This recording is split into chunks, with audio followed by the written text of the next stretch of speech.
kuliahan. Sebelum itu saya akan memperkenalkan diri saya terlebih dahulu. Perkenalkan, nama saya Muhammad Iqbal. Mungkin di antara job ustaz-ustaz ceramah roh awak kolah yang paling jauh daerah di luar Supar Bambang. Awak berasal dari provinsi Bengkulu. Awak cari jadwal ceramah, awak cari ada ustaz-ustaz itu di sekitaran Supar. Ada tiga orang ustaz kondang jauh dari Bengkulu. Dari Bengkulu ke situ alhamdulillah di Bengkulu ke situ. Dengan untuk kata penghormatan yang saya hormati, alim ulama, cerdik pandai, tokoh masyarakat. Kalau ada kata penghormatan alim tersebut, awak sikap sebagai kaum muslimin dan muslimat yang belum kawin dan belum sunat. Mudah-mudahan kita semuanya selalu dilindungi oleh Allah Subhanahu wa taala. Kurang kali yang kadang tidak disampaikan kalah yang kita tidak disampaikan namo. Mudah-mudahan sadoi dimuliakan oleh Allah Subhanahu wa taala. Amin. Amin ya Allah, amin ya rabbal alamin. Terutama dan paling utama, Pak, marilah kita bersyukur atas nikmat yang Allah berikan kepada kita.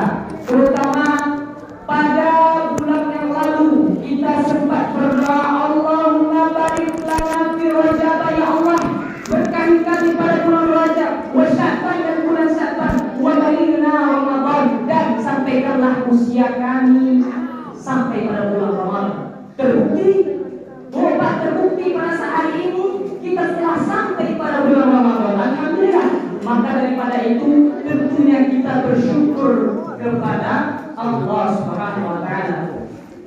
Sering Ustaz mengatakan, Ustaz mengecek, kalau sekali awak bersyukur, Allah akan tambah nikmat itu. La in syakartum la azidannakum wa la in kafartum inna azabi lasyadid. Kalau kau bersyukur atas nikmatku, Pak, kata Allah, maka Allah akan tambah nikmat itu. Hari kau awak dapat membeli Honda Ciek, bulan depan rupanya awak dapat lagi membeli Honda Ciek. Hari kau Allah bagi piti saratoi, bisway awak bersyukur, akhirnya dia lagi piti saratoi. Hari kau awak bersyukur dapat bini Ciek, bisway tanya dia panjang. Agak mayor itu. Jadi dia bersyukur ibu dan bapak. Tetapi kalau seandainya awak tidak bersyukur, maka ingat Pak, azab Allah itu sangatlah pedih, sangatlah menyakitkan. Wa in ta'uddu ni'matallahi la tuhsuha. Kalau kita hitung nikmat Allah, tidak satu pun terhitung. Berapa banyak oksigen yang saat itu awak hirup? Berapa banyak tetesan darah yang dipompa oleh jantung? Dan itu itulah nikmat yang Allah berikan kepada kita. Maka dari itu, marilah kita terus bersyukur kepada Allah dengan mengucapkan Alhamdulillah. Syukur Allah, syukur dengan lisan, mengucapkan dengan anak lidah Alhamdulillah, berzikir itu bersyukur.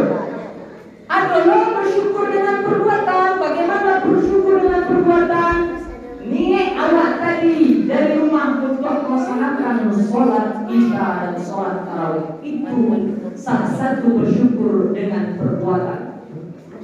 Kita gerakkan kaki kita ini untuk melangkah ke masjid, tandanya kita bersyukur dengan nikmat rahmat kesehatan yang Allah berikan kepada kita, terutama nikmat yang paling besar, nikmat hidayah yang diberikan oleh Allah Subhanahu wa taala sampai kita menuju ke masjid. Itulah cara bersyukur terhadap nikmat yang Allah berikan kepada kita secara perbuatan. Baiklah, kemudian selawat beriringkan salam kita curahkan, kita sampaikan kepada Nabi Allah Habibullah Muhammad sallallahu alaihi wasallam dengan mengucapkan Allahumma shalli ala sayyidina Muhammad wa ala ali sayyidina Muhammad. Bahwa bersyukur kepada Nabi Pak. Karena berkat Nabi lah kita merasakan keindahan yang kita rasakan pada saat ini. Hari itu kita merasakan teknologi semakin canggih. Hari itu ilmu semakin berkembang. Itu semuanya karena berkat perjuangan Nabi Muhammad Sallallahu Alaihi Wasallam. Dan Nabi juga nantinya akan memberi kita syafaat di yaumul qiyamah nanti bukan. Amma awak bercerita sedikit sebelum masuk ke dalam materi awak awak bercerita tentang Nabi Muhammad Sallallahu Alaihi Wasallam. Iko namun itu akan lagi motivasi bagi anak-anak kaum muda tentang dakwah Islam. Berawal pada saat Nabi Muhammad dari kecil dia sudah menjadi anak yatim piatu. Sampai dia beranjak dewasa dia sudah mendapatkan gelar dari orang kafir jahiliyah. Orang kafir jahiliyah dunia yang memberi gelar Al-Amin. Nabi Muhammad pun mendapat gelar Al-Amin. Apa Al-Amin itu? Al-Amin adalah orang yang mampu mengemban amanah, orang yang dapat dipercaya. Bayangkanlah orang kafir Quraisy memberikan dia gelar. Tidak pernah sebelumnya orang-orang kafir tersebut memberi gelar seperti itu kepada orang-orang yang terdahulu. Hanyalah kepada Nabi Muhammad SAW. Bayangkanlah, begitu jujurnya, begitu baiknya Nabi Muhammad SAW di mata orang kafir musyrik dulu. Lalu kemudian kapan kebencian orang kafir dari yang musyrik, orang-orang muda yang memusuhi Nabi Muhammad, ketika Nabi sudah mendapatkan wahyu, perintah untuk berhijrah, berdakwah, untuk menyebarkan agama Islam. Ketika itu Nabi Muhammad naik ke Bukit Sofa, lalu berkata kepada seluruh penduduk Mekah, apa kata Nabi? Hai penduduk Mekah, jika aku katakan di balik bukit Jabal Adi Kubais yang tinggi menjulang gagah perkasa ini ada pasukan musuh yang akan menunakkan, menghantam, menghancurkan kita, apakah kalian percaya? Apa kata orang-orang Mekah dulu? Mereka berkata, saudara, kami percaya. Maka daripada itu kami menggelar engkau sebagai Al-Amin, orang yang dapat dipercaya. Tapi ketika Nabi berkata, jika aku katakan tadi malam saya bermimpi, saya mendapatkan wahyu dari Allah. Pak, saya harus menyampaikan, kalian harus menyembah Allah, yang baik-baik masuk surga, yang jahat masuk neraka. Apakah kalian percaya? Di situ timbullah kebencian, di situ timbullah permusuhan, yang mana kebencian itu datang bukan dari lawan, kebencian itu bukan datang dari kawan, tetapi kebencian terutama datang dari saudara kandung dari ayah. Siapa namanya? Abdul Uzza, Abu Lahab. Apa kata orang kapan celakanya Muhammad yang celakalah, celakalah kaum Muhammad. Apakah karena ini saja kau kumpulkan kami di sini? Wah, di situ timbullah permusuhan. Oh, dah habis usaha, sudah beribu. Diraihnya paman Nabi Abu Thalib, disuruh merayu Nabi Muhammad SAW. Tawarkan dia dunia dan seisinya, tawarkan dia wanita, tawarkan dia harta agar dia tidak menyebarkan agama Islam ini lagi. Ditawarkan kepada Nabi oleh pamannya sendiri, dihasut oleh Abu Lahab, pamannya Abu Thalib.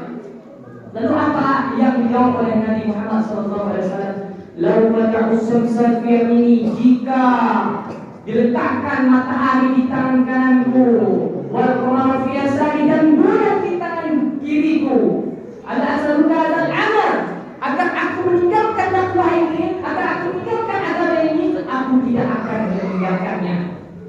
Di sini dapat kita mengambil pelajaran Pak, begitu besar perjuangan Nabi. Jika ada anak muda zaman sekarang, Pak, yang baik, dermawan, sopan santun, disenangi di lingkungannya, disenangi oleh orang-orang tua, menurut saya itu biasa. Kenapa rakyat biasa? Karena dia masih memperturuti kata-kata manusia. Kalau seandainya jika kalian tidak memperturuti kata-kata manusia, maka disitulah dirimu melantik dirimu sendiri sebagai seorang musuh. Ibu-ibu dan bapak-bapak yang dimuliakan oleh Allah Subhanahu wa taala. Jadi pesannya di situ aku Pak, kalau seandainya Pak kita menyebarkan agama Islam itu banyak caci makian dari orang, jangan pernah menyerah. Terus berusaha, terutama untuk kaum muda yang sete-sete menyebarkan tentang ria, ini sedikit ria. Zaman sekarang ini sudah di akhir zaman, sudah agak rusak kalau saya ngomongnya. Kenapa saya bilang seperti itu? Karena gini, banyak zaman sekarang anak-anak muda Pak bangga dengan perbuatan dosa, akhirnya memposting, menyebarkannya ke dunia maya, ke sosial media, bangga, lagi IBB saya, lagi minum khamar, minum tuak, minum minuman keras, minum mixer, melanggar impor, anggur merah, semuanya minum, akhirnya dipoto masuk. Kalau nggak minum, nggak gentleman, nggak minum, nggak hebat, nggak preman, lemah lodek kan? Bangga dengan kesesatannya, bangga dengan kejahilannya. Tetapi orang apa komennya di apa namanya di videonya itu? Woi, keren banget, mantap, menyala abangku. Komennya ada itu. Saya lihat, astagfirullahaladzim. Coba yang memposting video dakwah, video dakwah, video ceramah, orang mengaji. Saya lihat komennya Pak. Ini ria ini sombong ini, dipamer-pamerkan di sosial media. Gak ada gunanya bang kalau punya ilmu hebat tapi dipamer-pamerkan di dunia maya. Pengen saya judge yang bukan komen. Antum yang tidak tahu. Kenapa saya bilang tidak tahu? Orang itu saja menyebarkan sesuatu hal yang tidak baik. Mereka bangga dan yakin dengan ketidakbaikannya itu. Masa iya kita menyebarkan suatu kebenaran demi memperjuangkan agama Allah, kita tidak yakin dengan agama Allah ini, kita tidak yakin dengan agama ini. Maka daripada itu kaum muda, anak-anak muda zaman sekarang dijudge seperti itu, biarkan saja. Masuk telinga kanan, keluar telinga kiri. Itu. Baiklah Bu, Bapak sekalian, malam kok Allah akan membawakan judul kuntumah soalnya tidak terlalu panjang. Soalnya awak ada bertanya muka Bang Asri tadi para rokai sekolah 20 rokai panjang kok, panjang kok ini kok terlalu lama karena sama kok awak paham lo kan buat siko banyak lo aku nenek siko kan awak harus paham lo. Jadi siko sedikit saya lalu Pak, awak akan menyampaikan 6 cetak adik-adik cetak ya 6 amalan untuk seorang anak terhadap orang tuanya yang sudah meninggal dunia. Abang ulang lagi 6 amalan untuk seorang anak terhadap orang tuanya yang sudah meninggal dunia atau wafat. Baiklah, yang pertama adalah mendoakan kedua orang tua. Bu, Pak, mendoakan kedua orang tua yang sudah meninggal. Apa doa itu? Rabbighfirli wa liwalidayya warhamhuma kama rabbayani shaghira. Allahumma aslim sawaba qanahu wa min al-qur'ani ila ruhi fulan min fulan taqabbal anhu amalu wa kafilahu sayyidihim. Allahumma firlahu warhamhu wa ta'afahu. Allahumma firlahu warhamhu.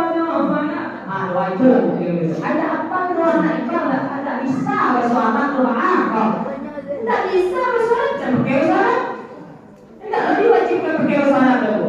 Kau tidak hafal bersuara boleh bersuara ya Bu Pak. Allah ini maha tahu bahasa kuliah bahasa Indonesia, kuliah bahasa Minang, kuliah bahasa Thailand, kata-katanya itu kuliah itu. Bahasa orang kubur itu kuliah. Kata Allah paham dengan semuanya. Allah Maha Tahu. Nah, catat tadi kan? Yang pertama mendoakan kedua orang tua. Lanjut. Yang kedua, baca Al-Quran niatkan untuk kedua orang tua. Baca Al-Quran untuk diniatkan pahalanya untuk orang tua. Wa in khatimul Quran, afdolnya satu khatam Al-Quran. Kalau tidak bisa satu khatam, terlalu panjang tak taluk satu khatam.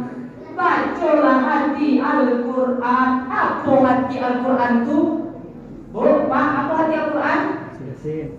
Hah? Yasin. Oh, Yasin, Masya Allah, Bang Ajo, Abang Taski.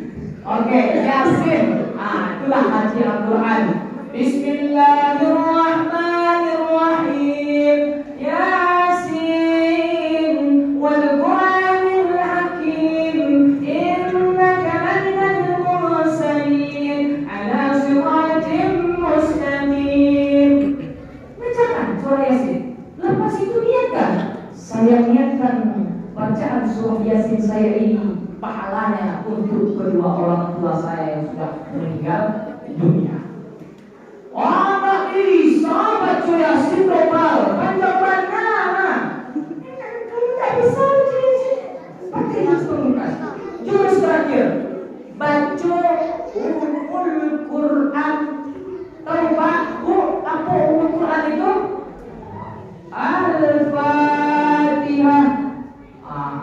Bismillahirrahmanirrahim. Alhamdulillahi rabbil alamin. Ar-Rahmanir-Rahim. Itu namanya dia Al-Fatihah. Bacakan Al-Fatihah. Niatkan pahalanya untuk kedua orang tua. Anda bisa itu Al-Fatihah mati saya. Kalau tidak bisa itu tidak. Itu dah Pamungkas. Ada sudah Pamungkas, tak ditulis lain dah buka. Itu dong. Oke, itu yang kedua tadi. Yang ketiga. Capek jangan lupa. Dah perlu pada panjang mana? Itu coba Pak pilih. Yang panjang tapi masuk setengah atau yang pendek masuk satunya. Pendek masuk satunya. Tapi konteks cara. Itu Pak. Itu yang ketiga, sedekah. Sedekah itu dalam sejarah. Bawa cerita sejarah sedikit deh. Saat sangat sayang pada emaknya, lalu emaknya meninggal. Kemudian saat bin Abi Waqqas ini melapor kepada Nabi. Ya Rasulullah, ummi matat, emakku sudah meninggal. Apa bersedekah anha? Apabila aku bersedekah, apakah pahala sedekahku ini sampai kepada kedua orang tuaku? Apa kata Nabi? Tasaddaq, bersedekahlah. Mati sudah ibarat kok. Ayo sedekahul afdal. Apa sedekah yang afdal? Kata Sa'ad kepada Nabi Muhammad. Lalu Nabi Muhammad menjawab, sakyul ma, memberikan air minum. Nah, dulu Pak, kalau di Arab kan tahu ibu ya Bapak, bahwa di Arab itu kan kering kota, tandus Pak. Jadi di situ kekurangan air. Jadi sedekah yang afdal itu memberikan air minum. Tetapi kalau di tempe awak, jangan dari minum, sedangkan Nabi Sallallahu Alaihi Wasallam sampai air lah. Jadi tidak perlu mengaji air lagi. Kalau untuk daerah kita gitu kan. Apa lagi? Sumbangkan AC, sumbangkan biosiko AC, tidak perlu. Sekolah dingin lalu. Sumbangkan mikrofon, sumbangkan atap untuk musola, sumbangkan kabel, sumbangkan keramik, sumbangkan semen. sumbangkan, niatkan pahalanya untuk kedua orang tua. Dulu pernah waktu awak ceramah awak masih kenal ibu-ibu yang pernah awak diundang dulu di situ pertama kali. Awak pernah waktu pembukaan awak kantoran, kalau agak capek kalau ceramah kalau takut, gara-gara mikir waktu itu kapan nama kata, tangga kapan nomik itu, capek awak pernah ceramah kapan nomik itu tangga, baru assalamualaikum warahmatullahi wabarakatuh, asik sudah jawab. Tak juga awak, tapi alhamdulillah hari kau terbukti kau kita, labaru kita. Alhamdulillah. Itulah mereka bersedekah, apalagi terutama di bulan Ramadan itu. Di bulan Ramadan itu kita bersedekah berkali-kali lipat pahalanya. Kita niatkan pula ibu bapak-bapak untuk kedua orang tua kita yang sudah meninggal. Kan tetap. Lanjut yang keempat, kurban. Nah, nanti kalau Allah sudah ketika Idul Adha, bawa seekor kambing, kalau tidak jawi, kalau tidak kabau, kurbankan, niatkan itu untuk kedua orang tua. Kalau orang tua belum korban, nah itu yang sampai pas kasih dia buka. Lalu yang kelima, ada baca tak tadi ya Lord? Yang sampai tadi. Korban ya, niatkan korban untuk kedua orang tua. Lalu yang kelima, yang kelima itu sampai karena masih merasa salah. Awas santai ya bu. Yang penting kertas masuk saja. Kok kadang ada yang baca mungkin masuk istana kan? Kan tidak serolo. Yang kelima, haji kalau belum haji orang tua, maka badal hajikan. Diwakili itu haji. Hadis saya mau perkuat ajuan. Dalam sejarah Abu Azir radhiyallahu anhu berkata, wahai Rasulullah, sesungguhnya bapakku sudah tua dan dia tidak sanggup melaksanakan haji dan umrah atau melakukan perjalanan. Beliau bersabda, Nabi Muhammad langsung bersabda, katanya berhajilah dan umrahlah atas namanya. Itu orang tua masih muda, kalau naik haji bisa diwakilkan oleh anaknya. Tapi tata cara membadan-hajikan tanya kepada orang yang pernah naik haji. Kalau belum pernah naik haji, awak menyampaikan amalannya saja. Lalu yang kedua hadisnya, suatu ketika datang seorang laki-laki kepada Rasulullah SAW. Lalu ia berkata, wahai Rasulullah, ayahku sudah meninggal dan belum menunaikan haji dan umrah. Lalu kemudian Rasulullah menjawab kepadanya, lihatlah, jika bapakmu mempunyai tanggungan hutang, apakah kamu akan membayarnya? Lalu laki-laki itu menjawab, ya Rasulullah, aku akan bertanggung jawab atas segalanya. Kemudian Rasulullah bersabda, maka haji itu adalah hutang bagi orang tuamu, maka tunaikanlah haji itu untuknya. Hadis riwayat Al-Bazzar dan At-Tabrani. Itu waktu hadis itu. Tapi kalau untuk masalah membadan haji, kalian tanya kepada orang yang pernah naik haji. Kalau Pak, awak jujur, awak masih dalam proses belajar. Yang awak sampaikan itu adalah suatu amalan yang pernah disampaikan oleh Ustadz saya dan pernah juga disampaikan oleh Ustadz Abdul Somad. Boleh dicek di YouTube Ustadz Abdul Somad Official. Kalau YouTube dulu, tapi tidak lama ya. Lanjut, yang keberapa lagi? Keenam. Sikit-sikit, yang penting masuk. Yang keenam, puasa. Yang keenam, puasa. Mana tahu dulu orang tua kita dulu puasanya banyak yang tinggal, lalu dia wafat meninggal dunia, maka kita seorang anak sebagai anak menggantikannya. Hadisnya mana? Man mata, siapa yang mati, wa alaiha siyamun, yang punya hutang puasa, summa awaliyuhu, maka ahli warislah yang melaksanakan puasa untuknya. Jadi berkewajibanlah kita seorang anak, bu, pak, mengganti puasa orang tua kita yang sudah meninggal. Baca nanti kalau tak tahu berapa banyak orang tua dulu meninggalkan puasa orang. Hanya kata untuk menggantikan puasa orang tua demi keselamatan orang tua kita.